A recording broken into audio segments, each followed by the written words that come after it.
Talked about the good thing about having a week off between games. You guys would look for the Corpus Christi game and focus on things and improve. And so where are those improvements? And is this going to be a good free throw shooting team? And I know we laughed about at the end of the game, but I just wondered about your improvements that you've worked on since that game. We had a great practice every day last week. I was really pleased with their focus, with their intentionality. We were able to show a lot of stuff from film, obviously areas where we did some really good things and then some areas where we needed to get better. And I thought they focused on those things and attacked them, and I'm excited to see it play out, hopefully on Thursday morning. And what about free throw shooting? I mean, I'm sure you've seen a lot. You kept track. And maybe sometimes they were excited for the game. Right. Is this going to be a good free throw shooting team? I think so. I mean, like you look at Celise, who struggled from the free throw line last week, and going into our games, I would have told you she was like in my back pocket to be one of our technical free throw shooters, right? So I think her missing those free throws was a shock to her. It was a shock to me. I obviously we have to shoot the ball better, but after one game, I'm not going to say we're not going to be a good free throw shooting team. The people who missed were shockers for me. That's what. Yeah. Lauren said what stood out to her is kind of how well the team was playing together early on in the season. Did you get a sense of that? In the opener, absolutely. Before that, no. It was one of my areas of concern, not because I don't think that we will have great chemistry and continuity. You can feel that just being around them. This team has great chemistry, but we just had so many different arrivals. You know, some were here all summer, some got here in August, some didn't get here until the middle of September just because of visa issues or things that were going on. And so I felt like we were behind in some of our flow offensively and defensively. So I was pleasantly surprised at how we looked last Wednesday.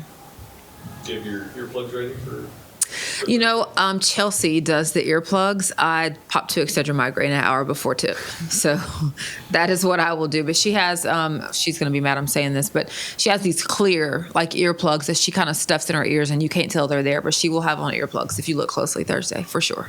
I mean, you've been a part of a few of these now. Just how exciting is it for this elementary school? It is one of the games I look the most forward to for so many reasons. Like, it's fun, it's loud, Reed is packed, but also I think about the opportunity these young people have to come into Reed Arena. I say this every year and I mean it. Like, this will be, for some of those young kids, the first time they've ever been on campus. This will be the first time they've ever been to a sporting event that they, you know, had the opportunity to come to. And so for me, and the message that we always give to our players is, what dream are you igniting in their heart and their minds by watching you do this? What opportunity are you giving them? And so I'm always going to fight to have this game. I think it's a great thing for our community. It's a great thing for our young people. But it also could be lighting a fire for one of them to be a coach one day, or a basketball player, or a yell leader, you know, or just hey, I want to go to school at Texas A&M. And so that's what we talk about, and making sure that we model ourselves the right way for the young people who are watching us. The elementary games are always a rowdy environment, and I'm sure you've seen some of the videos online of schools that have already done theirs, of like them going even crazier when you hit 67 points. What are your thoughts on just what might happen when they hit 67 points?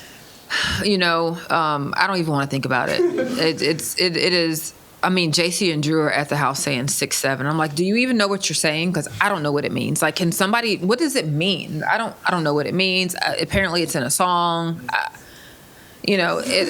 know that it's going to be madness. It's going to just be absolute madness. So it's crazy that that's the first thing that comes to their mind. But would you blame a player if you're at 66 and they miss a free throw? Would I blame a player?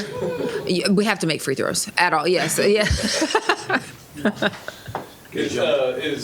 Are your daughter, or one of your daughters going to be going? JC's class is coming. Drew's class is not. And so that is the begging debate in our home is, are we going to let Drew come to the game? So right now the answer is no. She has to go to school. I just asked Brandon, you were going to tell me what 67 means, and I was old, and you didn't help me out, Joe. I'm so sorry. I'll try to, in my spare time, I'll try to do some digging and find out what it means. I don't have a clue. What might, you talked about your non-conference schedule before, where will Tarleton challenge you at certain spots? What do you look for tomorrow from them against you?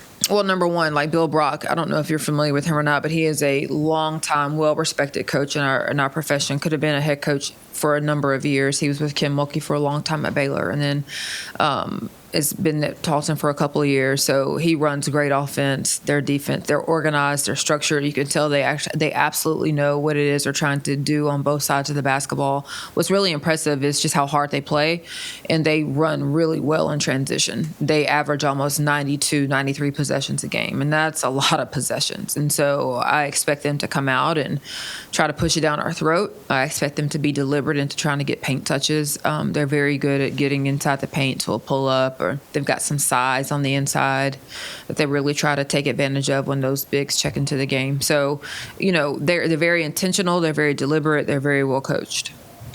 Last week you talked about the team culture and the discipline that you've created for our ladies here at Texas A&M. What are some moments last week in gameplay where you saw the effects of that? Well, just in little things, the way they celebrate with each other, the bench, the way the bench celebrated when somebody else scored. Every time we scored a three, somebody got up and ran all the way down the bench. When a player hits the floor, they're running over to pick them up. I just think all of it. I think if you look after the game, obviously the war hymn is a tradition for us, but then our players go into the stands to thank the fans for coming and to remind them of the next game and when to come back. So all of those are things that are just standards for our program and how you treat each other and treat the people who take the time financially and with their time to come support what you do. And then for the 12th man who'll be in attendance this week, what's the message to them as y'all are having your 12th can drive or the 12th man can drive? Right. I think it's just, especially right now with everything we have going on in our community and in the world, if you can bring some food, if you can make a donation, anything helps. And so again, our players we have a cardboard box inside of the locker room. We have a cardboard box in our office. Our Beyond Basketball program is this Wednesday morning. We'll have a cardboard box at Beyond Basketball where we ask our women to come and donate. And I think more than anything, we have to remind ourselves to get outside of the box that we are all in. And for us, it's basketball, it's Texas A&M, it's Texas A&M athletics, and open our eyes and look beyond that to see where there is a need and where we can help serve that need.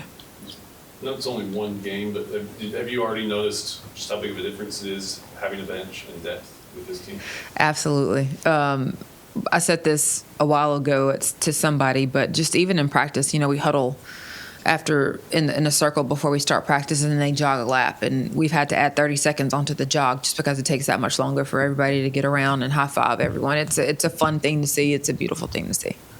With Tarleton having to they played 3 games last week, and as you watch them, with how fast they played, did you notice maybe fatigue hitting them later in the week as they played more games? No. Or is everyone fresh this week? Not at all. I didn't see fatigue at all. You can tell that they were used to playing that style. And 2 of those games went into overtime, so they are also battle tested in some time and score situations. So, Coach, obviously with the games, you have Tarleton coming up on Thursday, and then Kansas State on this weekend. The styles of both teams are kind of different. What kind of specific adjustments are you most focused on this week heading into both games? Well, I think number one is Tarleton State. That's the only thing we're focused on. And once we get past Thursday, then we will give all of our attention to Kansas State. We have a ton of respect for who they are, but we're not going to think about that until we get to past Thursday. Mm-hmm. All right, thank you all. Thank you.